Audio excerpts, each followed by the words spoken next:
বাংলাদেশ বিমান বাহিনীর জন্য নির্মাণ করার পরিকল্পনা করছে এশিয়ার দ্বিতীয় বৃহত্তম লালমনিরহাট বিমানবন্দর। এই বিমানবন্দরটি ভারতের শিলিগুড়ি করিডোর থেকে মাত্র 12 কিলোমিটার দূরে অবস্থিত।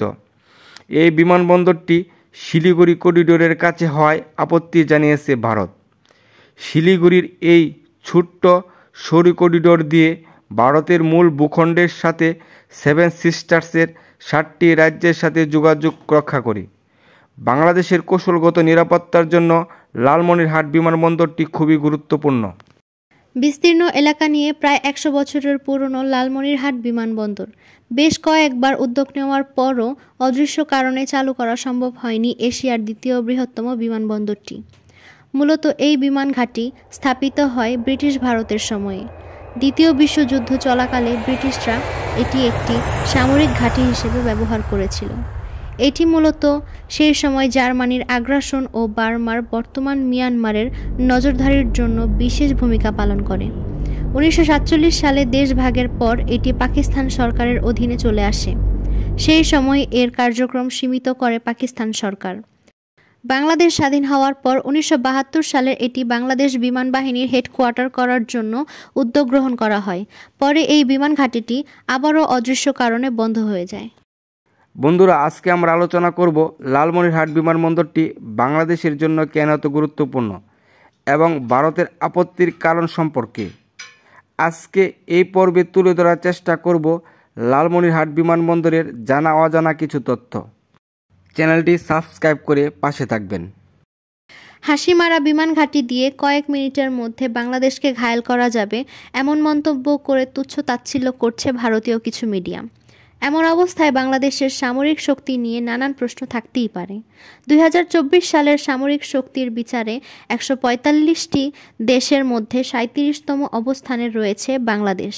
2023 সালে যার অবস্থান ছিল 40তম। এই বছর বাংলাদেশের অবস্থান আগের বছরের তুলনায় 3 ধাপ এগিয়েছে। সামরিক শক্তির তালিকায় প্রকাশ করা বিশ্বের প্রসিদ্ধ প্রতিষ্ঠান globalfirepower.com এর সর্বশেষ সূচকে এই তথ্য উল্লেখ করা হয়েছে। সামগ্রিকভাবে সামরিক বাহিনীর সক্ষমতা বৃদ্ধির অগ্রগতি হলেও বাংলাদেশ বিমান বাহিনীর সক্ষমতা বৃদ্ধির তাগিদ অনেক দিন ধরেই। এমত অবস্থায় বাংলাদেশ বিমান বাহিনীকে শক্তিশালী করার জন্য চেষ্টা চালিয়ে যাচ্ছে বলে বিভিন্ন গণমাধ্যমে শোনা যাচ্ছে। তার এই ধারাবাহিকতায় লালমনিরহাট বিমানবন্দরটি বহিঃশত্রুর প্রভাব মুক্তির জন্য অনেকটা অবদান রাখবে বলে মনে করে সামরিক বিশেষজ্ঞগণ। তার আগে আমরা জানব লালমনিরহাট বিমান ঘাঁটিটি কখন এবং কেন নির্মাণ করা হয়েছিল।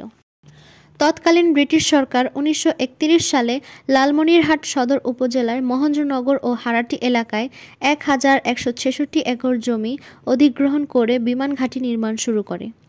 তখন ভারতবর্ষের বিভিন্ন স্থান থেকে রেলযোগে বড় বড় পাথর ও অন্যান্য সামগ্রী এনে বিস্তীর্ণ এলাকা জুড়ে দ্রুত গতিতে চলতে থাকে রানওয়ে ও অবকাঠামোর নির্মাণ কাজ। শুধু তাই নয়, দ্বিতীয় বিশ্বযুদ্ধ চলাকালে এই বিমান ঘাঁটি ছিল মিত্রবাহিনীর একমাত্র ভরসাস্থল। কিন্তু 1947 সালে যুদ্ধ শেষ হওয়ার পর নতুন করে ব্যবহার না হওয়ায় জৌলস হারাতে থাকে এশিয়ার অন্যতম বৃহত্তম এই বিমানবন্দরটি। 1958 সালে স্বল্প পরিসরে বিমান সার্ভিস চালু হলেও তা বেশি দিন টেকেনি। দেশ স্বাধীন হওয়ার পর 1972 সালে এটিকে বাংলাদেশ বিমান বাহিনীর হেডকোয়ার্টার করার সিদ্ধান্ত নেওয়া হয়, কিন্তু শেষ পর্যন্ত তা আর বাস্তবায়িত হয়নি। এই কারণে 4 কিলোমিটার রানওয়ে, বিশাল টারমাক, হ্যাঙ্গার, ট্যাক্সিওয়ে সবই এখন পরিত্যক্ত। তবে 2019 সালের 28শে ফেব্রুয়ারি রানওয়ের উত্তর পাশে বঙ্গবন্ধু এভিয়েশন অ্যান্ড অ্যারোস্পেস বিশ্ববিদ্যালয় প্রতিষ্ঠা করা হয়। লালমনিরহাট বিমানবন্দর নিয়ে ভারতের আপত্তি কেন, তারই উত্তর খোঁজার চেষ্টা করব। ভারত চীন সীমান্ত উত্তেজনায় বারবার উঠে আসে শিলিগুড়ি করিডোর। ভারত সমর্থিত সরকার বাংলাদেশ থেকে বিদায় নেওয়ার পর নতুন করে আলোচনার কেন্দ্রবিন্দুতে শিলিগুড়ি করিডোর, যা চিকেন নেক নামে পরিচিত। প্রায় 60 কিলোমিটার দীর্ঘ ও 22 কিলোমিটার প্রশস্ত ছোট্ট সরু এই করিডোরকে ভারতের লাইফলাইনও বলা হয়ে থাকে।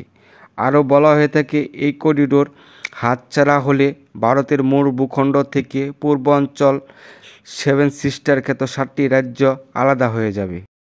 ভারত 7টি রাজ্যের নিরাপত্তার কথা চিন্তা করে বাগডোগরা, যা শিলিগুড়ি করিডোর থেকে 16 কিলোমিটার দূরে অবস্থিত। একটি বিমানবন্দর এবং হাসিমারায় একটি বিমান ঘাঁটি নির্মাণ করে। এই করিডোরের পশ্চিমে বাংলাদেশের অবস্থান, উত্তরে ভুটান সীমান্ত, এছাড়া নেপাল ও চীনের সীমান্ত রয়েছে।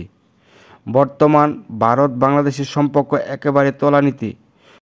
2 ডিসেম্বর আগরতলা বাংলাদেশ উপ হাইকমিশনের হামলা এবং পতাকা ছিঁড়ে ফেলা, বাংলাদেশিদের চিকিৎসা সেবা বন্ধ এবং পণ্য রপ্তানি বন্ধের ঘোষণা। সর্বশেষ সীমান্ত অবরোধ করে পরিষেবা বন্ধের ঘোষণা এবং সীমান্ত অবরোধের মতো ঘটনাও ঘটে। বাংলাদেশের কাছাকাছি ভারতের 2টি বিমান ঘাঁটি থাকা সত্ত্বেও লালমনিরহাট বিমান ঘাঁটিতে ভারতের আপত্তি কেন? বলা হচ্ছে বাংলাদেশ এটিকে একটি আধুনিক সামরিক ঘাঁটি হিসাবে ব্যবহার করবে, যা সহজেই আশেপাশের দেশগুলোকে নজরদারি করতে পারবে। সরকার লালমনিরহাট বিমানবন্দরটি চালু করার পরিকল্পনা করছে বলে বিভিন্ন গণমাধ্যম ও ইউটিউব চ্যানেলগুলো প্রচার করে আসছে, তবে সরকার বা বিমান বাহিনীর পক্ষ থেকে এর নির্ভরযোগ্য কোনো তথ্য পাওয়া যায়নি। লালমনিরহাট বিমান ঘাঁটি কেন বাংলাদেশের জন্য এত গুরুত্বপূর্ণ?